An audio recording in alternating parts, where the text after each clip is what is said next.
जियाना, हम पिछले 2 महीने से वी बिन ट्रैवलिंग टुगेदर। बहुत अच्छा टाइम हमने साथ में गुजारा है। हम यहाँ मुझे तकलीफ़ नहीं होती है, मैं इंसान नहीं हूँ, मेरे पुराने इमोशंस बाहर नहीं आते, लेकिन उन सबको दबा कर जियाना के लिए मैं हमेशा फेस पे स्माइल करके Wait, what? Wait for a moment. मैं जियाना, हम पिछले 2 महीने से वी बिन ट्रैवलिंग टुगेदर। बहुत अच्छा टाइम हमने साथ में गुजारा है। हम चारू एंड राजीव, इन दोनों का रिश्ता कुछ ऐसा हो गया है जैसा टीवी सीरियल में हुआ करता है। बार बार प्रेमी अपनी प्रेमिका से प्रेम करता है, बिछड़ता है, डिवोर्स देता है, एक साथ आ जाता है, फिर से शादी करता है, फिर डिवोर्स देता है। हर 5-5 साल बाद उसकी ज़िंदगी में उसकी बीवी के लिए अहमियत ख़त्म होती है और आ जाती है। सेम यही लड़की के साथ भी होता है।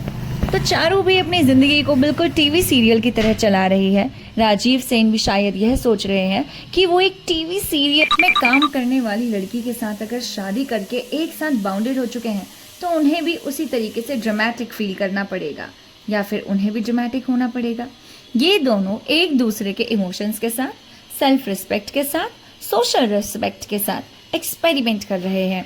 बस बार बार पहले तो लोगों को अपना दुखड़न सुनाते हैं यूट्यूब पर आकर कि भाई मैं तो बहुत अच्छी हूँ। चारू तो बस अपने आप को इतना बड़ा विक्टिम कार्ड खेल कर बताती है कि मैं बहुत मेहनती हूँ, मेरे जितनी मेहनत कोई करता ही नहीं है, मैं बहुत अच्छी लड़की हूँ, मैं अपने माँ बाप को खिला पिला रही हूँ, अपने बच्चे को खिला रही हूँ, अपने लिए घर बना रही हूँ, गाइज मेरा ये वाला प्रोडक्ट ले लो, वो वाला प्रोडक्ट ले लो, क्योंकि मैं तो अबला हूँ, मैं बेचारी हूँ। 2 महीने अपने पति को भर भर कर गालियाँ देने के बाद चारू 2 महीने के बाद 3-4 महीने के लिए अपने पति के साथ लॉन्ग ट्रिप पर चले जाती है। वहाँ ये दोनों हंसी खुशी अपना मस्त टाइम स्पेंड करते हैं और हम लोग ये अजम्पशन करते हैं यार चारू से सामान खरीद लेते हैं ना, चारू तो बड़ी दुखियारी है, बेचारी की दिवाली कैसे मनेगी, उससे साड़ी खरीद लेते हैं। माँ हूँ, चलिए आप वो भी छोड़ दीजिए। अब ये तो याद रखिए कि मैं एक औरत हूँ, एक लड़की हूँ और उसका डिसरिस्पेक्ट नहीं करना चाहिए। एक भी मौका नहीं छोड़ते किसी को भी डीमीन करने का। आप लोग खुद ही सुन लीजिए। आप राजीव सेन हैं तो आप प्लीज़ इस बात का ध्यान रखिए कि आपने कहा कि मैं राजीव सेन हूँ, तो आप तो राजीव सेन होंगे, ज़रूर होंगे। और मैं चारू असूबा हूँ, मिट्टी से जुड़ी हुई हूँ, बहुत ज़्यादा। तो जब लोग देख रहे हैं ना कि चारू के साथ तो इतना बुरा हुआ था, राजीव सेन ने उनकी मम्मी को, फ्रेंड्स को, हर किसी को आवारा बोला है, मम्मी के लिए बुरा बोला है, भाभी के लिए बुरा बोला है, चारू को एक कैरेक्टर के ऊपर दाग लगाया है, उसके ऊपर डाउट किया है, तो लोगों को ना थोड़ी सी सिंपैथी हो जाती है। और उन्होंने यही बोला कि चारू आप इस तरीके से मत रिएक्ट किया करो, और ऐसे कैसे सब कुछ ठीक हो गया, बस ये हमें जानना है। तो चारू का रिप्लाई से ले आते हैं आप लोग, क्योंकि हम सब लोगों के बीच में कोई प्रॉब्लम नहीं है, पर आप लोगों को बहुत प्रॉब्लम हो रहा है हर चीज़ से। ठीक है, दूसरों की फैमिली में क्या चल रहा है वो ना सोचते हुए अपनी फैमिली पे फोकस कीजिए और खुश रहिए। चारू, अगर हमने सच में अपनी फैमिली के ऊपर फोकस करना स्टार्ट कर दिया ना, तो आप अपनी फैमिली के ऊपर फोकस नहीं कर पाएंगी। समझ रही है ना कैसे? क्योंकि आपको तो यहीं से ही पैसे मिलते हैं। आपको थंबनेल्स, क्लिकबेट इस तरीके की लगानी होती है, जैसे अभी रिसेंटली ही आपने करवा चौथ के टाइम पे लगाई थी।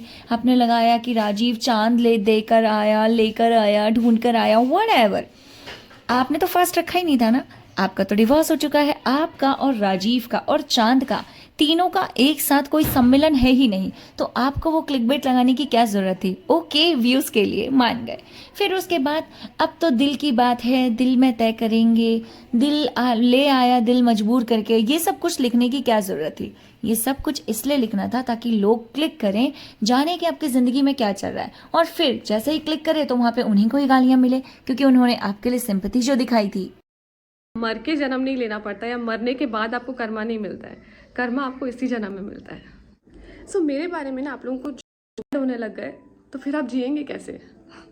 मुझे पता है मेरे स्ट्रगल्स, मुझे पता है कि मैं कितनी मेहनत करती हूँ, मुझे पता है कि मैंने ये घर कैसे लिया है। अब लोग कुछ भी बोले, उससे सच नहीं बदल जाएगा। वाह, लोग अगर आपसे क्वेश्चन करे कि चारू आप ठीक तो हो ना, आप उसके साथ क्यों गए हो, आपके लिए कंसर्न करे, तो आपका कर्मा आपको मिलेगा, मेरे साथ बुरा करूँगा, मुझे ऐसे कैसे बोलो। वाह, आप किसी को कर्ज कर रहे हो और वो भी अपने ही सब्सक्राइबर, अपने ही व्यूअर्स को किस तरीके से देख रहे हो आप। और ऊपर से आप बोल रहे हो कि आपको कोई मतलब नहीं है, आप खुश हो अपनी लाइफ में, ये वो ब्ला ब्ला ब्ला। पहली बात, आपका जो सोर्स ऑफ इनकम है वो मोस्टली यूट्यूब है, वहीं से आप पैसा कमा रहे हो। जिन व्यूअर्स को आप गालियाँ दे रहे हो, कर्ज कर रहे हो, उन्हीं से ही पैसा कमा रहे हो।